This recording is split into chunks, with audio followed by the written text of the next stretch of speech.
Hey,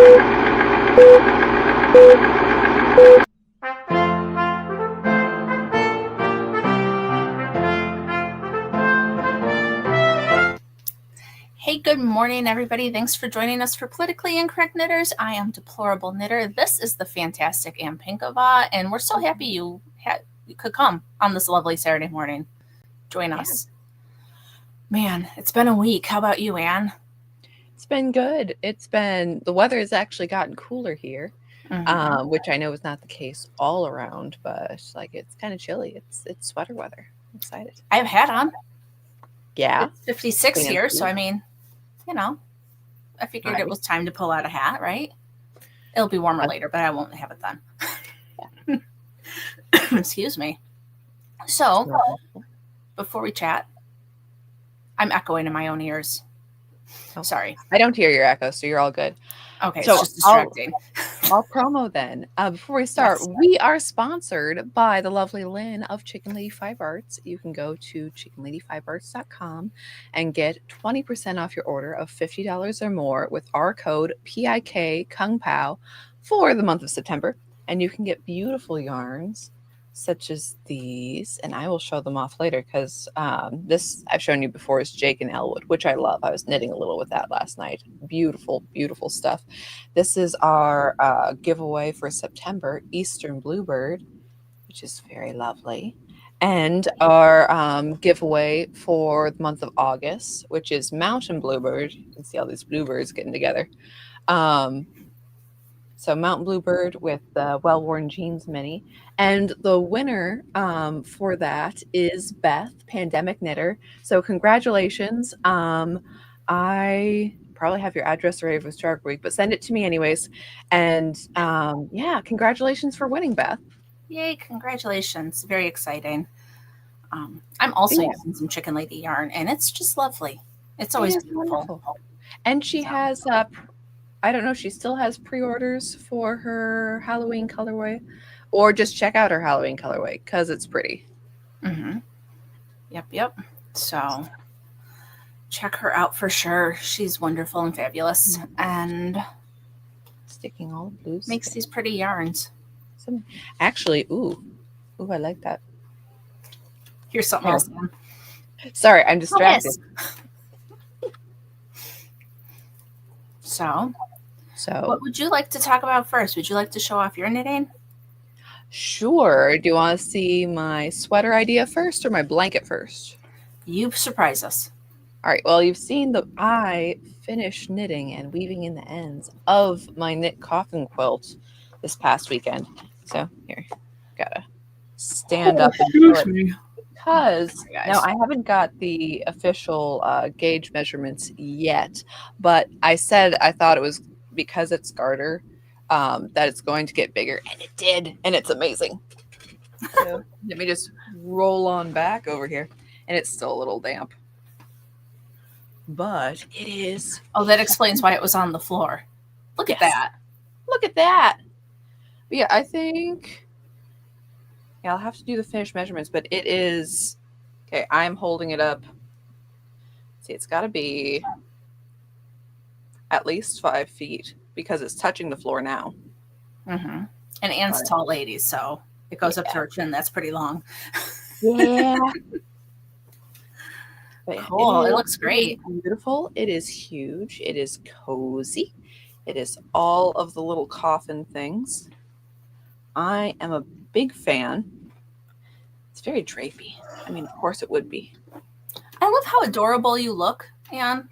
And I barely was able to put clothes on this morning. I'm so tired. And you're like all put together with a belt and everything. Like, what is happening?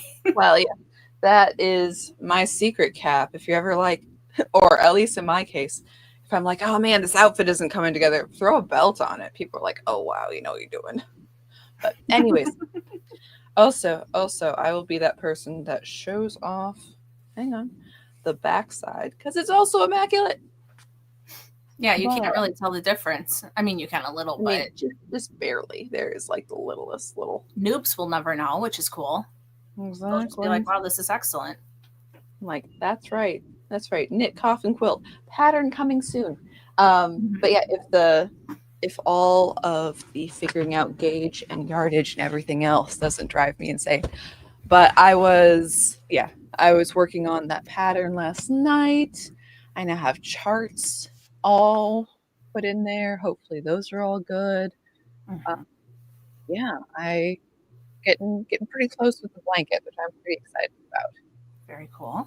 Because there's that little kind of mental stop there where like I can't be finished with my blanket because the pattern isn't finished with my blanket, but I want to work on something else and I can't quite get it together. Can't switch gears. You gotta. Mhm. Yeah, I get you.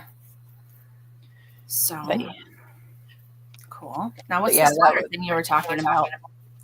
well, I had talked before that I wanted to make the Ambrosia sweater by, is it Fable Fiberworks? I'm not sure. Anyways, new sweater pattern. But okay, so the way that Oh, I Right. remember now. Wow. Yeah. So, what do you think? You like it? I think it's great so far. Is it working? Okay. I like it. I think it's working. So the original stripe of the pattern, I guess I could pull it up. But the original stripe of the pattern is you have your main color and you have 2 strands of your main color and then you have 4 of an alternate of 3 colors. So I thought that I would be clever and I would then divide those 4 and do 3 white and one of the primary colored minis. Here, this Okay. is a sweater. What it will look like when it grows up. But because it is knit flat, if I did 3 and then I did 1, it would be all messed up. Like my yarn would not be in the right place if I was carrying it over. And yeah, any sort of, well, it's knit flat so I can switch to the other side and purl in it. No. So instead of doing 2 and 4, I switched it so it would be 4 and 8. Just doubling my Okay. width. And I mean, since I'm not a thin gal anyways, doing wider stripes isn't necessarily a bad thing.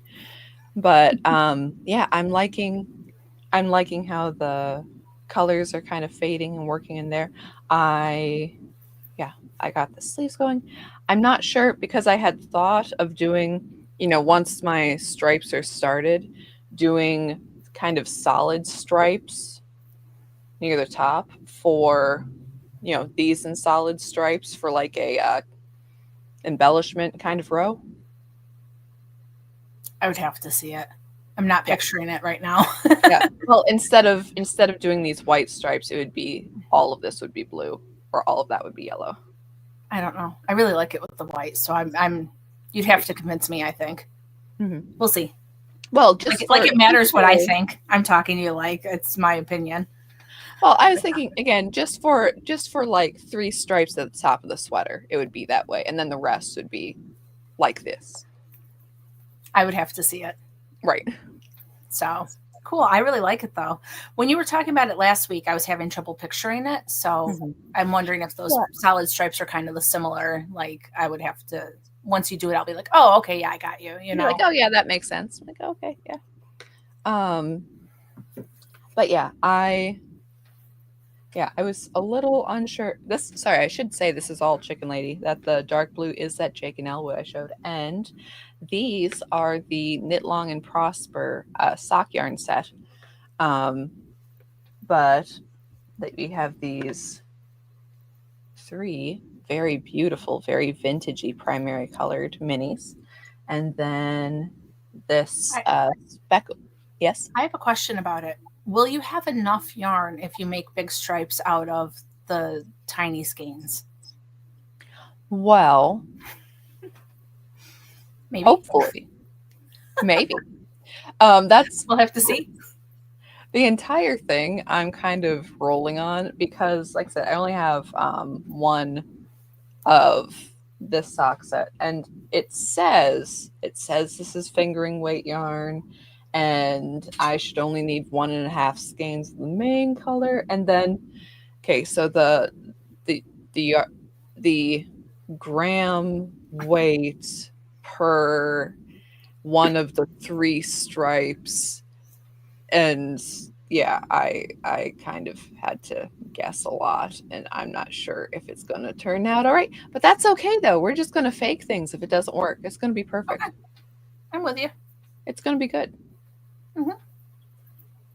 Good. But you know how that is sometimes, where I'm like, yeah, we're gonna see what happens. Well, and Chicken Lady did say that she has the recipes, like if you're in a straight, so yeah, it's all right. You can do that.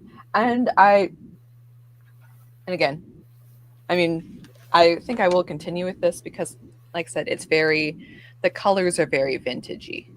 You know, that there's a lot of fun spaciness with there.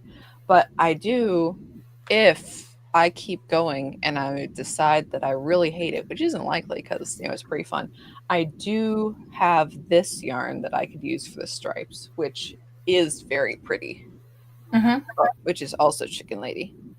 Yeah, I mean, I like it with and I'm not really primary color kind of person, and I like the stripes the way you've got them going so far. Yeah. Yeah, I'm a fan. Cool. Anyways. So yeah, that's what I've been working on this week. Got the blanket, got the sweater. Good time. Very good. Very good. I'm staring, in case you guys didn't notice, because I cleaned 6 houses in 3 days, and then yesterday was the first day of co-op. Yay! I would still be in my pajamas. Okay, I may still have my pajama pants on, but I would still be in my bed like some of our viewers if I was not, you know, having to be a grown-up at the moment.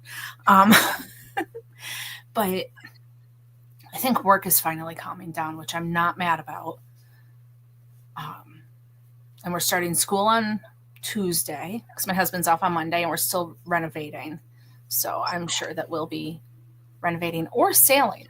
We have only sailed 1 time this year, so hopefully the weather will be nice. Maybe we'll be able to get out. And now that it's Labor Day, the lake is a lot calmer because summer has ended and people have gone back to work. And so we live here. We can go sail when we want to. Nice. But co-op, my knitting class, I only have 1 student, and she's fabulous.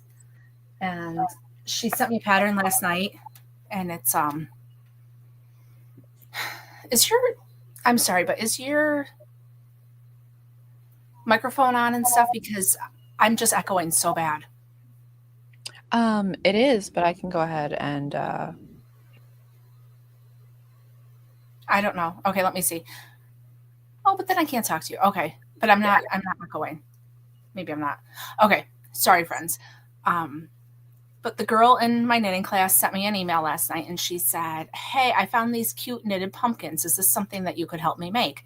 So I started making one of the pumpkins. It's not very exciting yet. Technically, you just cast on however many stitches you want. You do a tube as tall as you want. You stuff it, and then you wrap yarn around it to make it look like a pumpkin. Okay. But I figured I would give it a try. This is some orange tweed yarn that I had lying about. So Anne's like, why don't I have that yarn? Yeah. It's totally her. But so I started that, and it's like, this is Aran yarn on size 6 needles because it's supposed to be really dense, kind of like when you're making stuffed animals, because you don't want your stuffing to come out the holes. Yeah. So it's really easy, but it might be difficult for my student because it is kind of thick and harder to work with. So, but I told her once she does it once with me, or even gets it started, she'll be able to make as many as she wants to. So she's pretty excited. I remember it wasn't my sweater, though I did knit a part of it. It was somebody asking me for help. It's like, yeah, I'm going to make this sweater. And it's like they wanted a really thick wool sweater. And what it ended up being was worsted weight yarn on size 2 needles. Ooh. And yeah. No, thank you. Yeah, that was not, I mean, the sweater turned out great. It was I'm sure. Yeah, but knitting that, not. I mean, Part of the point of using worsted weight yarn is that you don't have to use size 2 needles. Right.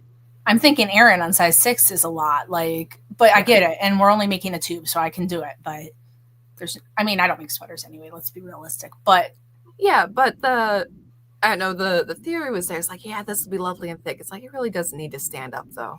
It really doesn't. It is what it is though. If that makes me happy. And bonus, I'm getting some stuff in for Neil's Make Orange Great Again. I think it goes until the 14th, which means I have a week left. I think it's the end of the month, actually. Could have sworn it was the 14th. Whatever. Either way, Neil's still got his Make Orange Great Again thing going on. And so, yeah. I think he's got his new issue of Blocked, too.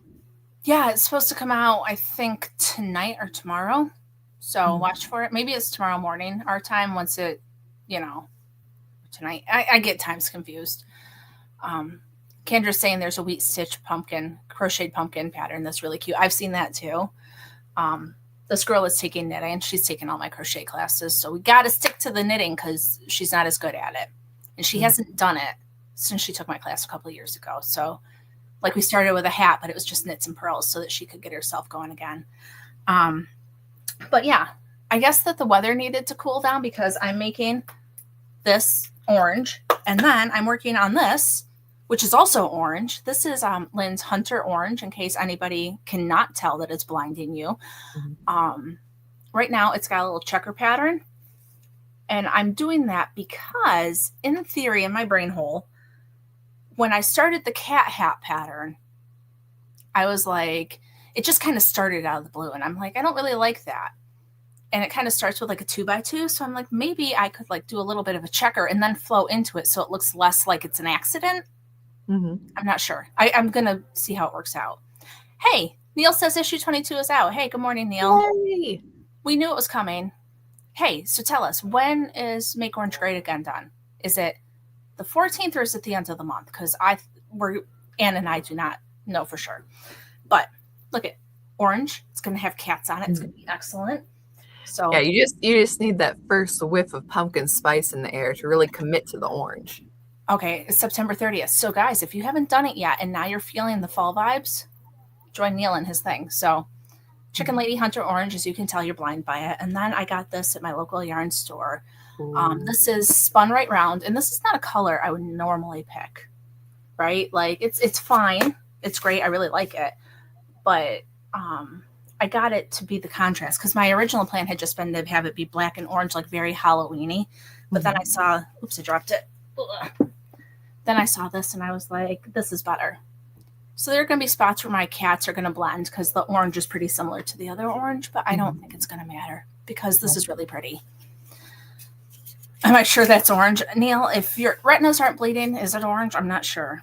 But this one's called Jack-o'-lantern, and I get it. It's a very nice fall color.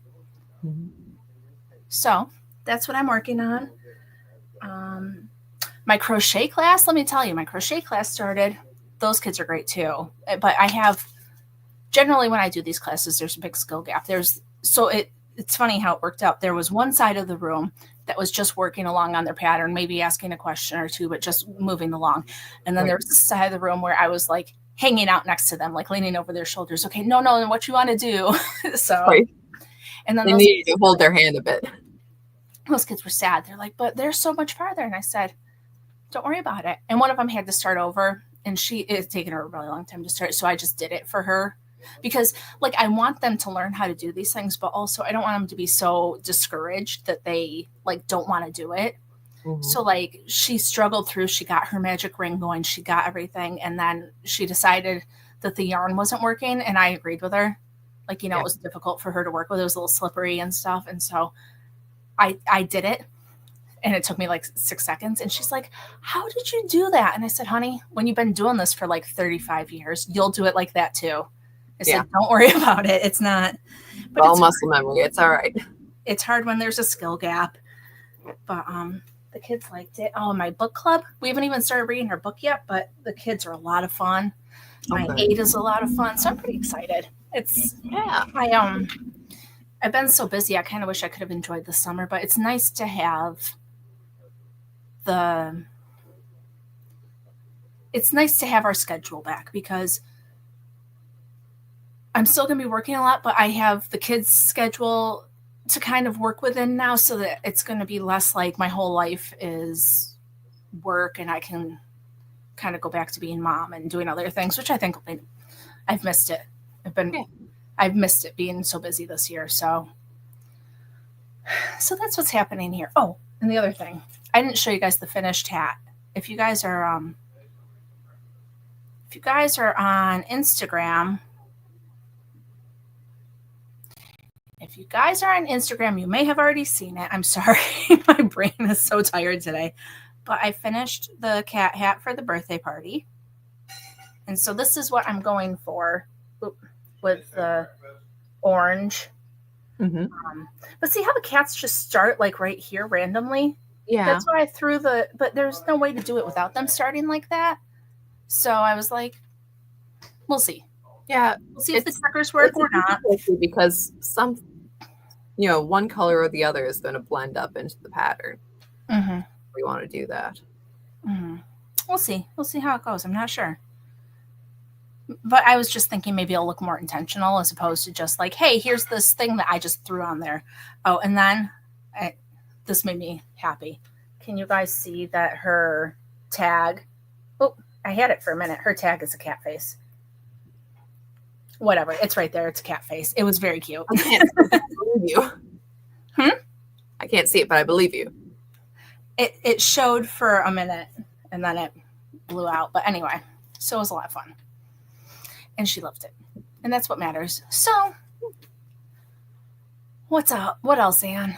What else have we got going on? In knitting world, that's about it. Though, I should mention that there is quite a lot of, I think mostly manufactured, panic about tariffs and knitting. That I don't know if you saw that Slate put out an article about knitting is the coziest thing, hobby in the world, and Trump has ruined it. And it's so, I don't know, it's so, internet speak of, I'm just a small boy. I'm just so tiny. And I can't believe that the Trump would ruin my fun. Mm-hmm. And it's that kind of struck attitude about like, oh, well, we're just the sweetest and gentlest knitters. And there's no wider thought at all, but possibly getting our yarn from overseas. And see, your cat has an opinion about it too. Mm-hmm. She has opinions about a lot of things. Things he wants to say about Slate. I didn't see that article, but I got an email, and while you were talking, I was trying to remember the name of the company that sent it. And it said about tariffs or something in the subject line. And so I opened it and I tried to read it, but it was so long-winded. And it was like telling the whole history of their yarn shop. I'm like, I don't care. Like, I don't. Pattern intro to talking about these tariffs. Yeah. Like it was, and we struggled through this and we didn't tell anybody and blah, blah, blah. And I'm like, nobody cares. Nobody cares. Kat says there's plenty of yarn to go around. Mm. And I agree. I mean, we can always shop our stash for a minute if we need to. There's that. All right. So first off, I think that a lot of these countries are going to fold because Trump is kind of playing our cards here with the tariffs. And the truth is that a lot of places need our business more than we need their business. So I think that that's going to sort itself out quickly. Mm-hmm. Yes. Can I just tell you, I was having issues with one of my bosses, mm-hmm. and she was being a little bit extra picky about like very minute things that she wanted done or noticed or whatever. And I had the conversation with her about how she needs me more than I need her. And all of a sudden things are so much better. There is power in that position. There's power in saying like, because I am a great cleaner. I have great pride in my job and I really like leaving a great house, but she has a house that sleeps 16 people and I have 6 hours to clean it. There may be days where I can't touch every single surface and something may get missed. Mm-hmm. And if that's a deal breaker for her, then you know what I mean? But yeah, sorry, I know that that's a little bit off topic, but really it's, I never realized the power that you had in that position when somebody needs you more than you need them. And it's really, really useful. So anyway, Yeah, and so, and it's totally a let's do something that works for both of us. Let's not just but yeah, not that there won't be some sort of shuffling deal with tariffs. I know a lot of places internationally are being like, look, man, we can't ship to America right now. Which, everyone has their own cost benefit analysis. But I mean, of course, from an individual basis, like, yeah, sure, I would have liked to have bought that yarn. But like I said, I think it's going to sort itself out quickly. And if it doesn't, I think it's going to be a lot better for American wool dyers, for wool producers, not just dyers. Because, I mean, our lovely chicken lady, a lot of her yarn is made in the USA. And I know that Karista of Sweet Mountain Crafts has specific made in Wyoming yarn. There's a mill in Nebraska. Devin of Knitty McPurley, she recently went to a mill local to her in Virginia. And she's working with them for some of her yarn bases because a lot of her yarn has come from Peru. And yeah, we have a lot of these things. The biggest affected will be the acrylics that come from China and Turkey primarily. So, I mean, and then on one hand, it's like, yeah, maybe it's better for everybody if we're not using as much acrylic. But I get that. I also totally understand that is the cheap option. So if you don't have a lot of money for yarn, that's what you go for. But also, I mean, for things like blankets, for things like, baby knits, for things, I mean, like it is a very different product, buying Red Heart or, I love this yarn or whatever versus, getting a skein of hand-dyed yarn. So yeah, that is a little bit of a different market thing. But again, primarily it's going to work itself out. And I don't mind a little protectionism when it comes to a lot of American markets, which have floundered in recent years. Yep. I don't know. People, there's a lot of people like to make others panic. Oh my gosh, we're going to run out of whatever. It'll all even out. There's right. There's plenty to go around. And again, not that, when everyone's like, oh, tariffs and everything, I'm like, how about let's wait a couple of months? And maybe it's not resolved in a couple of months, but Canada is already making concessions to Trump and switching some of its trade deals around. Mm-hmm. So I think that will, be better.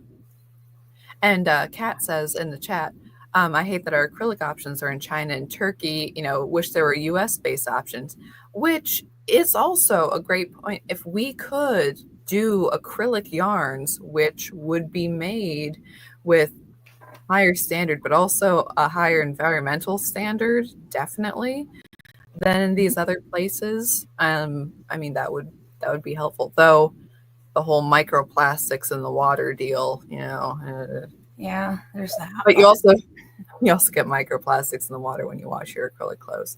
So interesting. If you want to go full hippie, in the water. Right. If you want to go full hippie, I say never go full hippie. You can go mostly hippie, but once you go full, that's just a rabbit hole. But I mean, you can go full hippie, just don't get rid of soap. I guess would be my word of advice. That's a good one. Hippie but bathes. And I'm not saying that all hippies don't bathe. I'm just saying a lot of them. I was friends with some for a while. So saying it's an unfortunate stereotype, which is sometimes true. Oh man. Yeah. So yeah, I'm tired of I wish I had known what those people were going to say about the tariffs now that we're talking about it. But really, I couldn't be bothered to read like a 6-page essay on it. If you're going to talk about tariffs, talk about it in the first, like the second paragraph. You can be like, hey, we want to let you know what's going on, and this is our take on it. and then write about it. Don't like. But anywho, I have messed something up. Okay. Hattie Try Flowers doing says color they work bake while with you're essential talking. oils. I mean, they do, but it doesn't always do what they need it to, unfortunately. I don't know. So I'm not a crunchy mom by any means, but my oldest kid has been struggling with acne some, and I was talking to some other moms about it, and they were like, use aloe vera and tea tree oil, and it helps with inflammation and redness. And I'm like, so we're trying it because you know what? There's a place for everything. There If it is. works. Wouldn't that be great? Would be great. But normally I'm not terribly crunchy. I'm like too tired to be crunchy, I think. I know a lot of homeschool moms are like, oh, I'm going to go bake my sourdough and I am going to try to buy sourdough starter though, because I can never make mine get big enough. Like I always forget to feed it after like the first 3 days. So I'm going to buy somebody's established starter to see if I can make it live. We'll see what happens. No, this sourdough. Okay, so I've never been a sourdough bread person. I have baked a lot of bread in my life, but I started the batch of bread fresh every time. Mhm. So I don't know. There's a lot of sourdough that I'm like, oh yeah, you have to keep it alive and do exactly these things, and I'm just like, how about you just bake a loaf of bread? Sorry, there's that very German part of my brain that's like, why don't you just do it? Why are you messing around with it? Yeah, but see, I like the flavor of sourdough. Oh yeah, sourdough And tastes awesome. That's part of why I want to do it. Mm-hmm. So yeah, and I would say that there's not a certain amount of health benefits, and once you get the sourdough down and you can get in that sort of rhythm of making things, and like, yeah, totally. But I don't know. Yeah. I mean, I know a lot of things kind of go by fads, and it's not as if sourdough hasn't been around, but it's like right now you must have sourdough bread. I'm like, I mean, Well, it it's was good. more of a like pandemic thing. Yeah. Everybody was making it then when they couldn't get yeast. But see, I had a stash of yeast, so I made a lot of bread during the pandemic. Yeah. Like because I like to bake bread, so I had it, and so whatever. I do like to bake bread though. I've been watching so many videos about baking bread, and now that it's getting cooler, like I can't wait. And I like to take it to people. Like one of our good friends, her father died, and so I want to like bake some bread and take it over and say, hey, you know what I mean? Because Neil says he must be crunchy because he's granola. No, I mean a little bit. Crunchy is like the whole like non-vaccinating, and like there's a lot of stuff to being crunchy. Organic food and yeah. Bringing your own tote bags to the store because they don't let you have plastic bags anymore. But it was before they didn't let you have plastic bags. So Yeah. Yeah. I mean, I bring them because I don't get bags if I don't bring them. But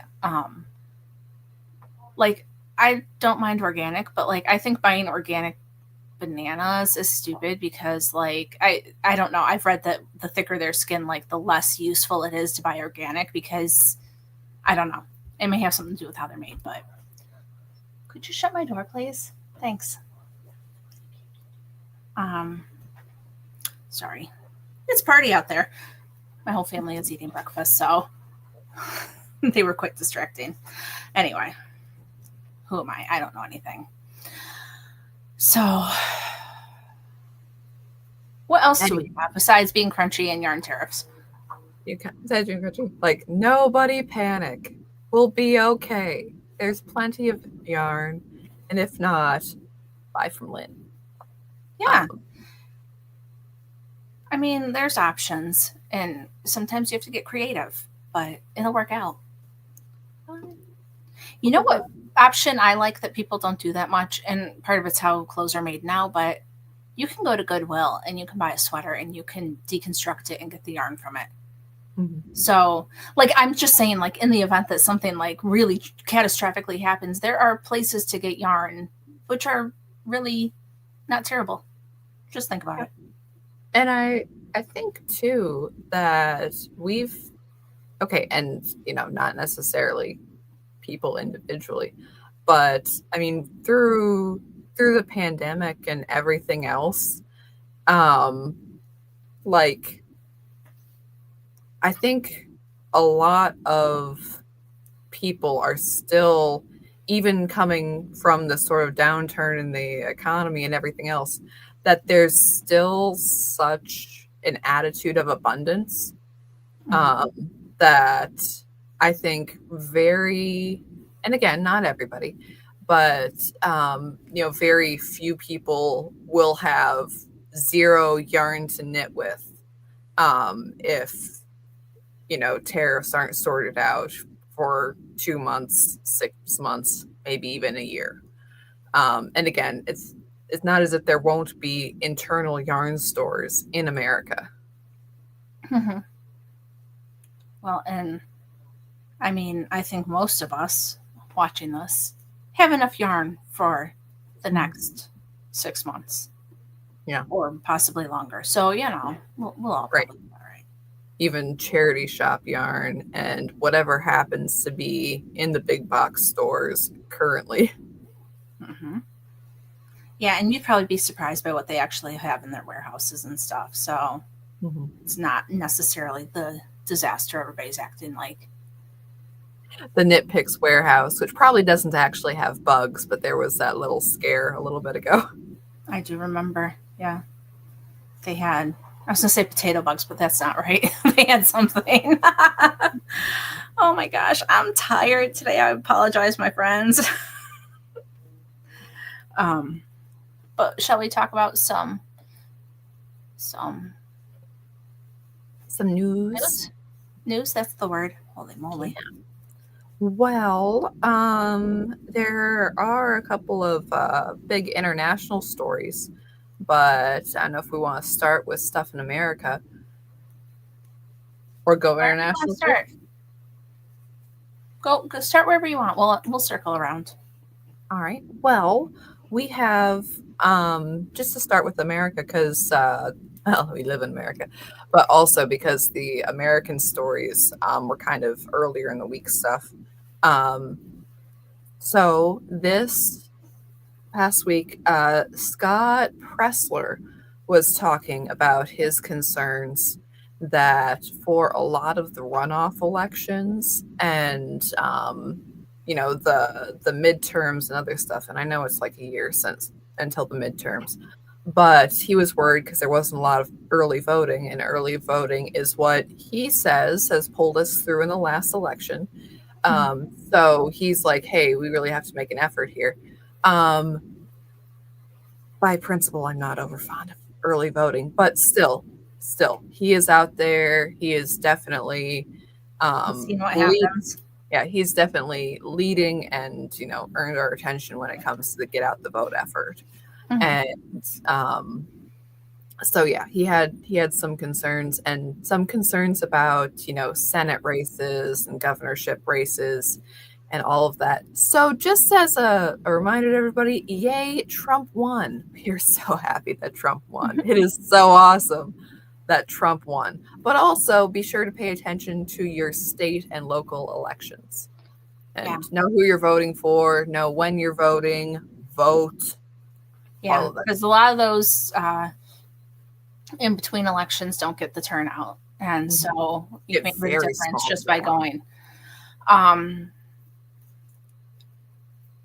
was going to mention the stuff going on in California with gerrymandering. You know that they want, did you know? Okay. I'm so sorry. I'm so tired. In California right now, if you are a Democrat, your vote counts for almost 3 times of a Republican's vote because of how they have done the districts. Because there's about 40% of Republicans in California, but with the way things are set up, they have like a huge majority of the representation, and it's just really messed up. And there's And especially since, and not that this isn't a common Democrat tactic, but they're screaming about gerrymandering. Why? They do it worse all the time. But if a Democrat does gerrymandering, well, isn't that fair and free and above board? And if a Republican is caught gerrymandering, then that is the end of the world. And in fact, that is all Trump does. That is all the Republicans do, is gerrymander this and that. Yeah. But there's a guy, off the top of my head, I can't think of his name, but he's running for governor, I believe, of California, and he is trying to get them to stop gerrymandering because he said it's not right, it's not fair. And, he's not like, it's just because the Democrats are doing it. He's like, it's because it's not right. Like, their votes should matter. And they shouldn't be allowed to make it so that they're trying to change the districts so that it's almost 8 votes to 1, like how they want to do the districts, so that Democrats just have this humongous voice over. And then it makes me wonder, like, is that what's going on in New York? Because I know a lot of conservatives in New York, but like, we'll get you watch on election night, like 2% of the votes in, and they've called it for whoever the Democrat is. And it makes me wonder, like, is it because of how things are drawn and stuff? And it's becoming an issue right now because Texas got another congressman, right? So they have to redraw the congressional districts to fit another representative in. They're like, oh, no. I mean, if you have to have he has to be able to represent someone. He has to have a district. You can't just, like, I don't know.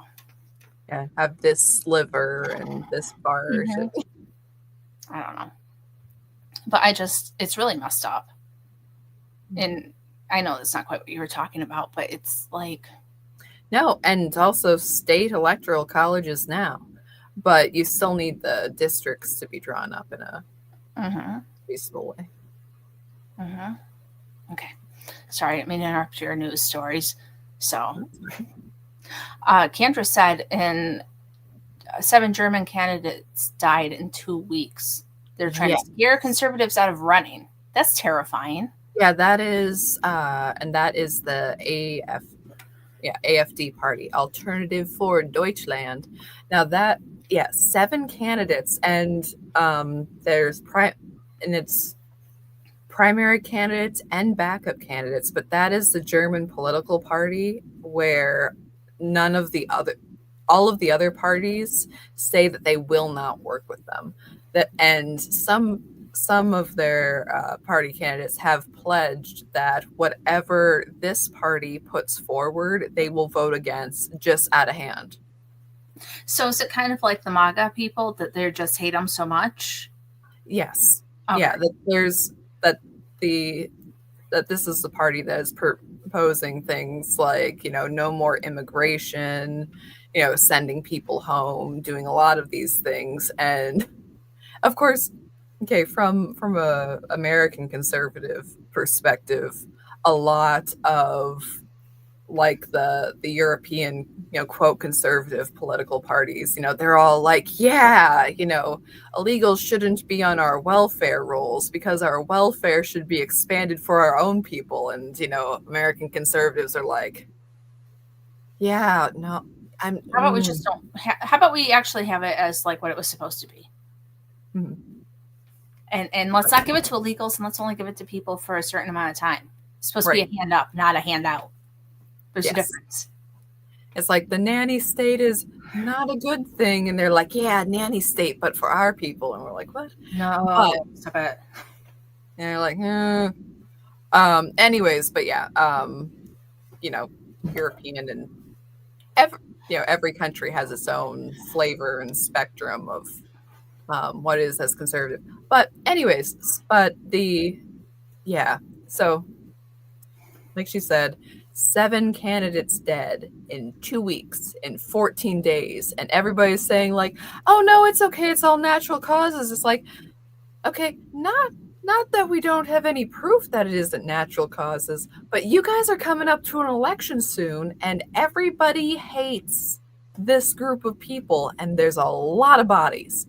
So that's a lot of questions. And also, in the realm of hypotheticals. There is no evidence of this, but the idea that, you know, Germany with their history, that you makes you wonder if there isn't that little mental switch. So it's like, well, of course these people are evil, so anything that we do to shut them down is therefore justified, and a person with that mentality may not see the irony in what they're doing.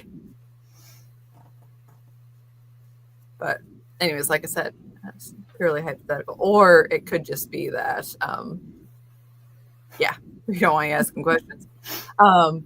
Or, I mean, that any conservative party would be anti-EU. There's a lot of other interests that a conservative party actually getting foothold in a European country like Germany. Or, I mean, it was also in France with Marine Le Pen that she was arrested for being, again, what Americans would be like a nominal conservative, like not even, you know, kind of a room temperature, but she's up there and she's standing for it, which, you know, great for her. But that you have that sort of just flagrant government abuse and attacks, and then they just sort of smooth it all over with, you know, democracy and this and that. But yeah, so far there have not been this amount of suspicious deaths, so it's definitely a big story. Something is happening. Yeah. So but yeah, from there, there was a pretty big story out of England this week with Graham Linehan, or Linehan. He is a comedian. He wrote several big comedy shows, including Father Ted was his big one. I don't know if that's one that you've heard of. Not me. I'm sure other people have. I saw a couple of episodes of Father Ted. It's a screwball comedy.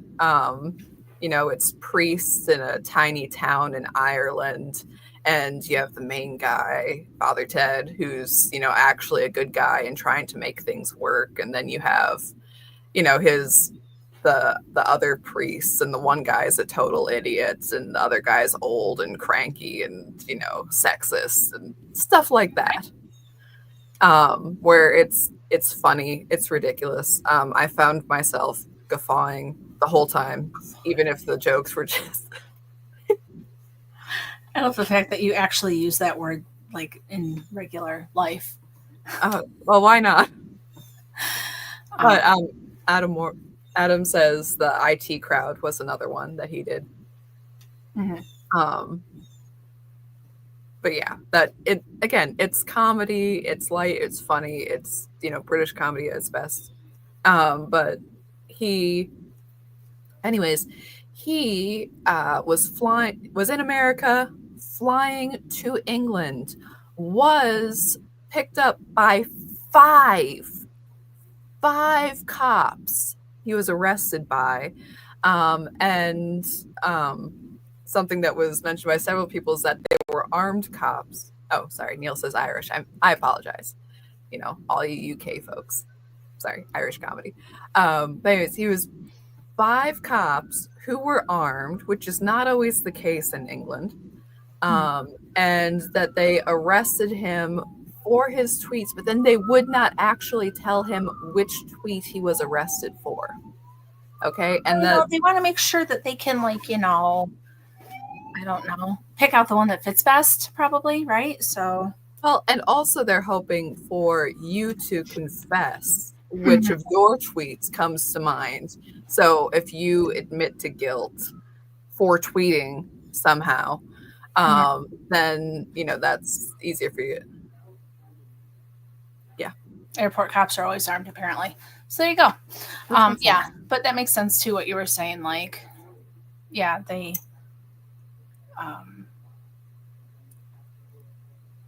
Oh, geez.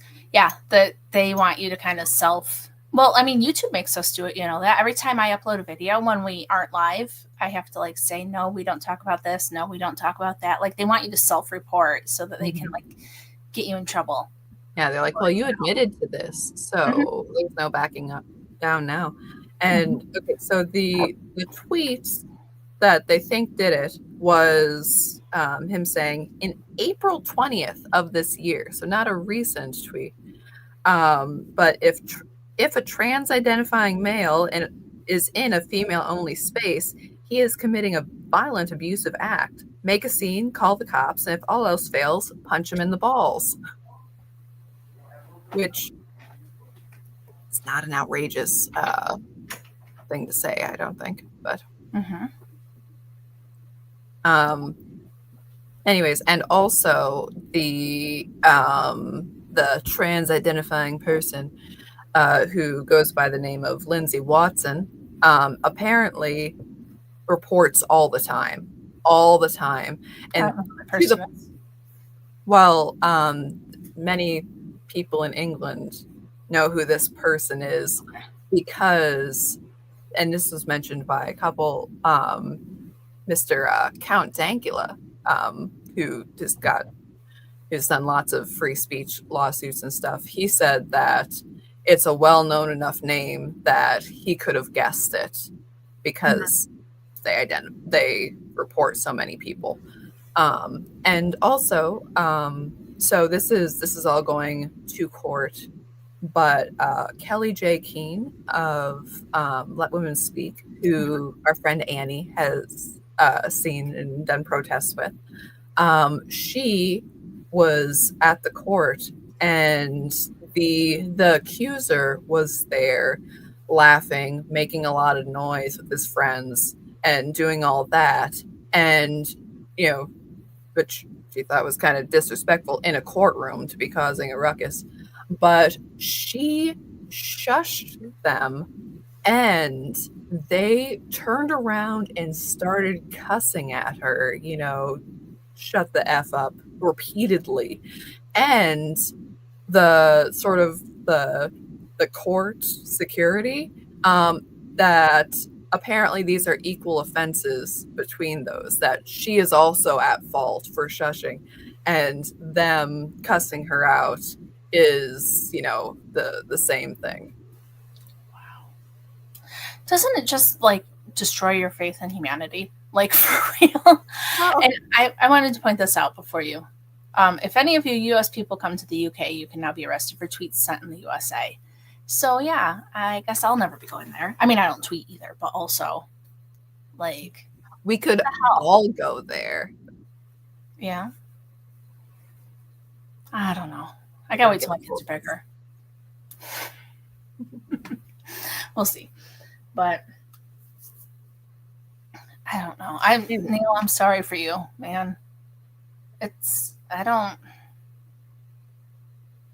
Is this guy that you're talking about the one that was wearing the billboards outside of the courthouse that said stuff about like trans people and stuff? Kids can't be trans. And yes, that he definitely stuck with it. He's like, no, we're going to do this. And he walked into the courtroom wearing there's no such thing as trans kids.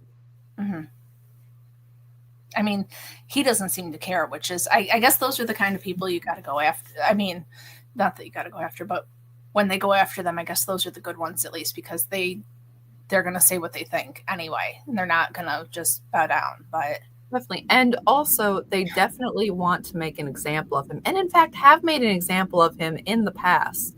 That there was a Father Ted musical that they offered him money to no longer have a part of. He had that there was some financial difficulties that he had in the past, which it is reported that his wife left him over, so that there is that sort of pressure in his personal life too.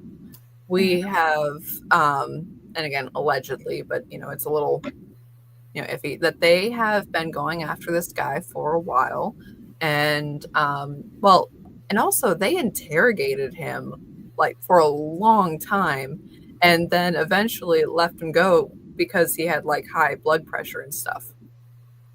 So yeah, this is a personal stressful thing for him, even though he is doing the right thing. He is pushing back. He is saying, no, I'm going to sue this. I'm going to take this to court. I'm going to make sure that, the British government can't do this again.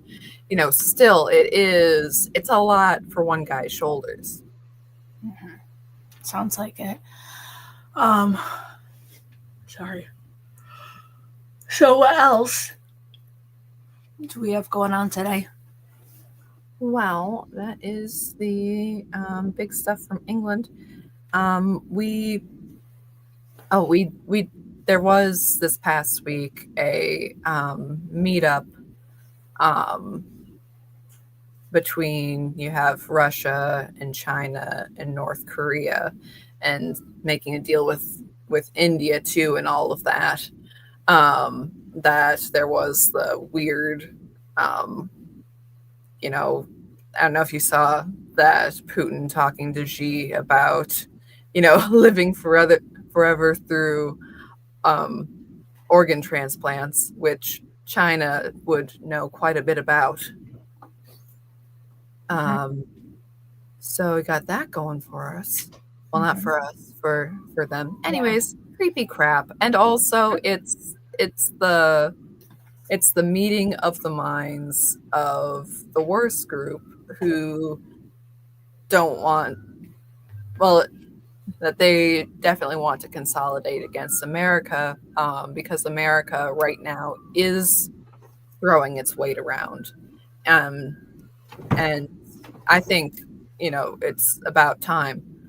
But, with tariffs, with trade deals, with Trump has talked about negotiating peace treaties. And he's like, well, you can negotiate peace treaties through trade deals. And that's what he's been doing, that it can be done entirely peacefully by saying, like, well, if you don't do this, we'll have to block your goods. That it's not this sort of two-tiered mentality that it has been previously, where, oh, well, we don't like Russia, oh, but we have to buy Russian oil. Or, European countries too, that, oh no, Russia is so awful in Ukraine, also that's why we buy our energy from.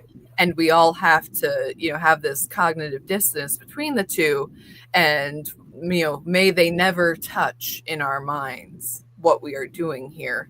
Like, oh, well, and, with a lot of Chinese goods, it's like, yeah, the whole forced organ harvesting, the horrible treatment of people.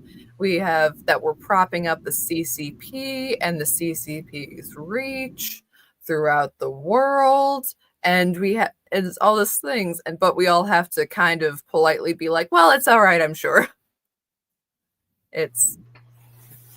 Anyway, so yeah, and Trump actually, chastising India for collaborating with deepest, darkest China, which is quite the phrase. But yeah, that,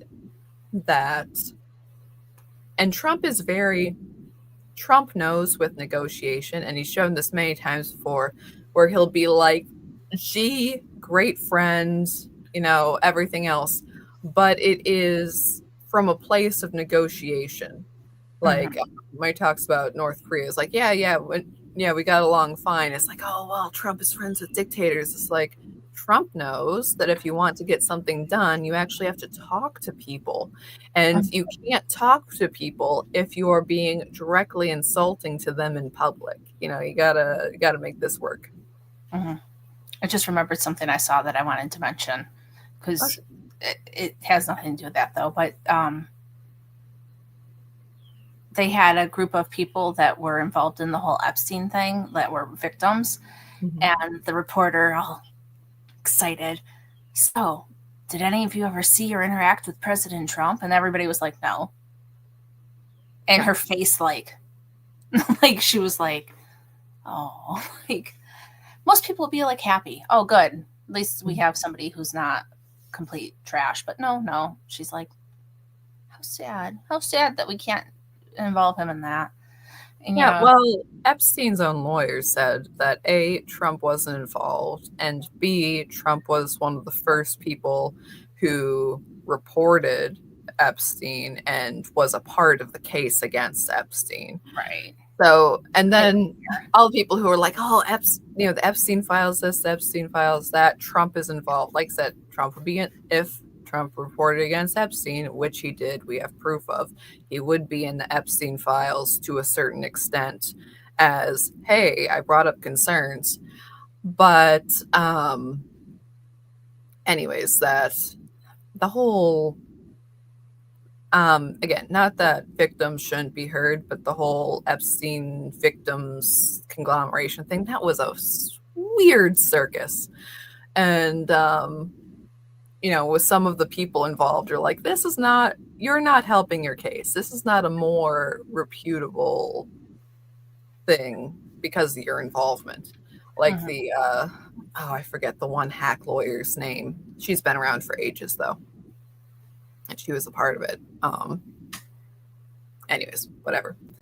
But yeah, and that a lot of Epstein file stuff has come out. And I mean, again, yay, stuff is coming to light. Hopefully more stuff will come to light. But also there is a certain amount of, well, like the gal who was like, is Trump there? Some people will not be happy until the name they want is out. That, the Epstein files, right now in the hypothetical are whatever you want them to be. And if they don't happen to be that, then they must not be the actual Epstein files, that there's a certain amount of traffic. Yep. I don't know. Well, it sounds like more is going to come out because the victims have decided to start speaking. So that's a good thing. So, but I think we need to go because I have to go pick up furniture for our remodeling that we're doing. And yay, I need like another gallon of coffee. I apologize. I was a little bit slow this morning on the uptake. It's just been one of those weeks, but that's okay. So we're sponsored by Chicken Lady. She's cool. She has great yarn. Yeah. And you can use the PIK Kung Pao to get 20% off of your order of $50 or more.